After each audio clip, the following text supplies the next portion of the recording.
La resurrección de los muertos es una de las doctrinas esenciales de la Biblia. Los profetas hicieron referencia a ella en multitud de ocasiones. En el judaísmo la hallamos recogida en los 13 principios de fe de Maimónides, siendo también un pilar fundamental en las enseñanzas del Nuevo Pacto. Pero, ¿cómo será nuestro cuerpo tras haberla experimentado? ¿Viviremos ya eternamente o, por el contrario, tendremos que volver a morir? En el shiur de hoy nos dispondremos a contestar con la ayuda del cielo estas y otras muchas preguntas sobre la naturaleza del ser humano tras haber experimentado la resurrección. Shalom, queridos Javerim. Mi nombre es Isaac Benaor y le pido que me acompañe a lo largo de este vídeo para conocer más sobre este apasionante tema. Comenzaremos por reflexionar sobre la célebre enseñanza de Saulo, del apóstol Pablo, que se recoge en Primera de Tesalonicenses 4, del 13 al 18, la cual iremos comentando sobre la marcha, como está escrito. Tampoco queremos, hermanos, que ignoréis acerca de los que duermen. En la Biblia, dormir es usado como el eufemismo de morir, como vemos, por ejemplo, en Hechos Maasín 7:60 con respecto a la muerte de Esteban. Y esta es, sin duda, una metáfora muy apropiada para el tema que nos ocupa, pues los sabios enseñan que el sueño es la 60ª parte de la muerte. Por eso cada mañana al despertarnos entonamos la oración Modé, Modá, Ani Lefaneja, dando gracias a Dios por habernos devuelto el alma. En este sentido, la muerte, al igual que ocurre con el sueño, sería vista como un estado transitorio a la espera del definitivo despertar de la resurrección de los muertos, cuando las almas vuelvan a sus cuerpos resucitados. Y por eso el apóstol añade, para que no os entristezcáis como los otros que no tienen esperanza. Y añade, porque si creemos que Yeshua murió y resucitó, así traerá también Dios con Yeshua a los que durmieron en él. Y Saulo nos presenta la resurrección del Mesías como el modelo que habrán de seguir todos los creyentes, pues Yeshua es calificado de primicia, como está escrito, mas ahora el Mesías ha resucitado, primicias de los que durmieron es hecho. 1 Corintios 15:20.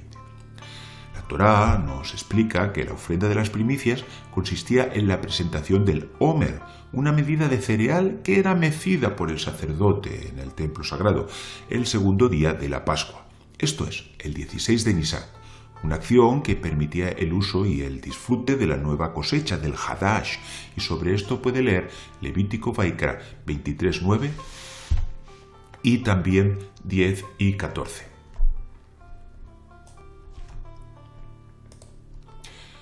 Y nos parece muy significativa la figura de las primicias en relación con la resurrección del Mesías, pues éstas tenían el estatus de Kodesh, de santo, como también puede verlo en Romanos 11:16, y precedían a cualquier otra ofrenda que provenía de la cosecha. En este sentido, el Mesías tipifica las primicias, Reshit, mientras que los creyentes serían el Maaser, el diezmo, las Terumot, etc. En un sentido profético, Yeshua representa el Omer, que era ofrecido a Dios en el rito del balanceo, la llamada Tenufá, en el lado este del altar. Al respecto de esta ofrenda, la Gemara nos declara: ¿cómo se realiza? Y añade, coloca sus dos manos debajo y extiende y los trae de vuelta. Las sube y baja, como se indica, que se agita y se levanta. Éxodo Shemot 29:27. Hemos citado Menajot 61a. Y aquí vemos que el movimiento hacia los 4 puntos cardenales que era efectuado por el sacerdote al Omer nos insinuaría su muerte, al prefigurar este movimiento la figura del madero, como vemos aquí en nuestro gráfico las cuatro direcciones norte, sur, este y oeste. Y la acción de levantarla aludiría a su resurrección y también después a su ascenso a los cielos. Nuestro texto prosigue, por lo cual os decimos esto en palabras del Señor, que nosotros que vivimos, que habremos quedado hasta la venida del Señor, no precederemos a los que durmieron. Pues el Señor mismo, con voz de mando, con voz de arcángel y con trompeta de Dios, descenderá del cielo, y los muertos en el Mesías resucitarán primero. Os decimos esto en palabras del Señor, lo que no deja lugar a dudas sobre la procedencia de esta enseñanza. Se trata de una profecía revelada directamente por el Mesías, pasando a continuación a determinar que los creyentes ya fallecidos serán los primeros en escuchar al Mesías cuando Él haga sonar el shofar grande de nuestra liberación, Beshofar Gadol Lejerutenu, como decimos, como proclamamos cada día en el rezo diario. Y solo después de que esto haya acontecido será cuando los vivos escuchen este llamado, como se declara. Luego, nosotros, los que vivimos, los que hayamos quedado, seremos arrebatados juntamente con ellos en las nubes para recibir al Señor en el aire, y así estaremos siempre con el Señor. Pero antes de experimentar el mencionado arrebatamiento, experimentaremos una profunda transformación, tanto física como espiritual, según fue dicho. En un momento, en un abrir y cerrar de ojos, a la final trompeta, y añade, los muertos serán resucitados incorruptibles y nosotros seremos transformados, porque es necesario que esto corruptible se vista de incorrupción y esto mortal se vista de inmortalidad. 1 Corintios 15, 52 y 53. Cuando un elemento denso asciende por los mundos espirituales, deberá irse desvistiendo de sus levushim a medida que asciende, esto es, de aquellos ropajes de progresiva materialidad que había necesitado para poder morar en los mundos de abajo. De forma que su alma, que en definitiva tiene su raíz en la propia luz divina, sea cada vez más diáfana a dicha luz. Y durante el descenso, la secuencia sería la contraria. Y esta es la mecánica de los mundos espirituales. Sin embargo, aquí se dice que los creyentes serán revestidos de dos nuevas vestiduras, una de incorruptibilidad y otra de inmortalidad. La palabra que traducimos aquí como abrir y cerrar de ojos, esto es, un parpadeo, describiría una acción donde primero tenemos los ojos abiertos. Después los cerramos por un instante y después los volvemos a abrir. ¿Qué mejor metáfora para describir la muerte y la resurrección casi simultáneas, casi instantáneas, que experimentaremos los creyentes con el regreso del Mesías? Y nuestra carne, una vez revestida de ambos levushim, incorruptibilidad e inmortalidad, ya no estará sujeta a los parámetros de la muerte o de la descomposición, sino que será inmortal. Y aquí es donde comenzamos a preguntarnos cómo será la naturaleza del hombre tras la resurrección, cómo llevaremos, cómo viviremos esa inmortalidad. Como se dijo, desvestirse implicaría un giro hacia la naturaleza espiritual, pero revestirse implica todo lo contrario, sería como estar aún más afianzados en este mundo, pero con una característica totalmente nueva. Si bien no nos han sido dadas todas las respuestas a estas cuestiones, la Biblia nos arroja luz sobre algunas de ellas. Por ejemplo, vemos como Job dijo, y después de deshecha está mi piel, en mi carne he de ver a Dios, al cual veré por mí mismo. Job 19, 26 y 27. Este versículo, recurrente en las enseñanzas del Zohar, no es fácil de entender. Si dijera, y después de deshecha está mi piel, en mi espíritu he de ver a Dios, entonces lo entenderíamos, pues el alma, una vez separada de su cuerpo, regresa a su fuente, que como se dijo, no es otra cosa que la luz de Dios.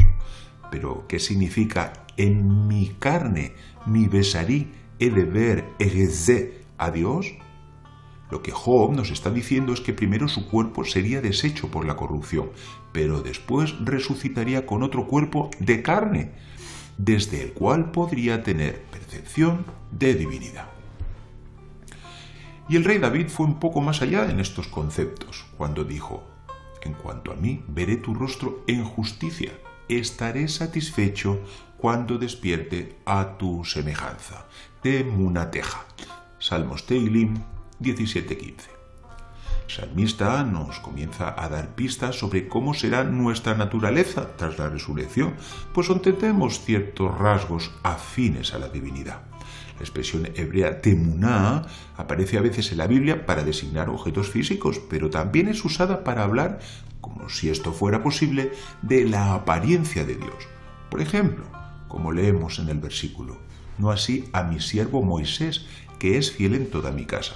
Cara a cara hablaré con él, claramente y no por figuras, y verá la apariencia temunat del Eterno. Números Bemidbar 12, 7 y 8. ¡Qué maravillosa perspectiva! Tras la resurrección poseeremos un cuerpo físico, pero con rasgos de elevadísimo nivel espiritual.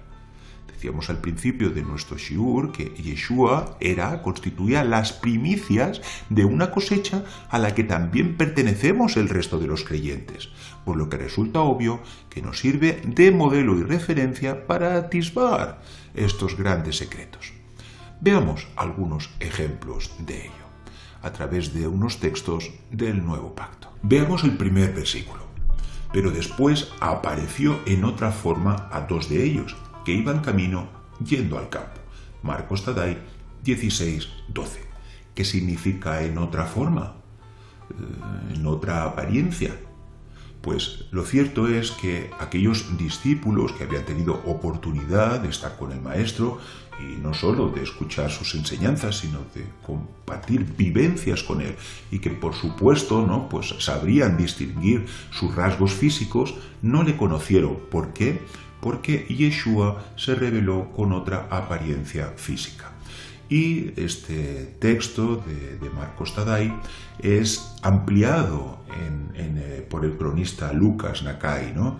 Y allí explica que cuando a estos discípulos entonces les fueron abiertos los ojos y le reconocieron, mas él se desapareció de su vista. Y de aquí se infiere, de aquí aprendemos que si bien su apariencia física era perfectamente perceptible por cualquier ser humano que se cruzara con él, pero su naturaleza espiritual necesitaba de revelación, lo que aquí es enunciado, ¿no? Mediante la expresión fueron abiertos sus ojos. Era algo más bien de naturaleza profética. Y otra cosa que nos llama la atención es que él se desapareció de su vista. Esto es, Yeshua resucitado podía aparecer y desaparecer, pese a que poseía un cuerpo físico. Veamos otro pasú. Les dijo: ¿tenéis algo de comer? Entonces le dieron parte de un pez asado y un panal de miel. Lucas Nakai 41 y 42. Aquí Yeshua, quien, como les había dicho a sus discípulos, iría delante de ellos a Galilea, se aparece a sus discípulos otra vez y les pide algo de comer. Y bueno, ellos le ofrecen lo que tienen, que es un pez asado y un panal de miel. Y el Mesías lo come delante de ellos, dándoles así a entender de que no se trataba de un espíritu descarnado, sino que en su nueva naturaleza Yeshua también comía, o al menos sabemos que podía comer. Y tenemos, ¿no?, otro pasuk con el que parece contradecirse lo que acabamos de leer, porque leemos: estando las puertas cerradas en el lugar donde los discípulos estaban, añade, vino Yeshua y puesto en medio de ellos les dijo: paz a vosotros. Juan Yohanan 20:19. Si vemos que entró dentro de una estancia a pesar de estar las puertas cerradas. Y claro, aquí cabría preguntarse: ¿qué clase de naturaleza física es esta, que puede aparecer y desaparecer a su antojo y que también puede entrar dentro de una habitación con las puertas cerradas? Pues bien, querido amigo, no tenemos respuesta a todas estas preguntas, pero sí que tenemos algunas pistas para que sepamos que después de experimentar la resurrección de los muertos, o ese pestañear, ese abrir y cerrar de ojos de la transformación de los creyentes en el día del regreso del Mashiach, compartiremos gran parte de la naturaleza de Mashiach, donde tendremos ciertas características, ciertas apariencias, ¿no?, más propias, ¿no?, de divinidad que no de seres mortales. Pero lo que realmente nosotros pensamos, anhelamos y deseamos es el pronto regreso de nuestro Mashiach, cuando Él haga sonar ese shofar gadol lejerutenu, el shofar grande de nuestra liberación, y que podamos recibirle en las nubes, y de esta forma estaremos siempre con el Señor. Y hasta aquí nuestro shiur de hoy. Shalom. Adir Ben Naor, el poder y la luz del Mesías Yeshua.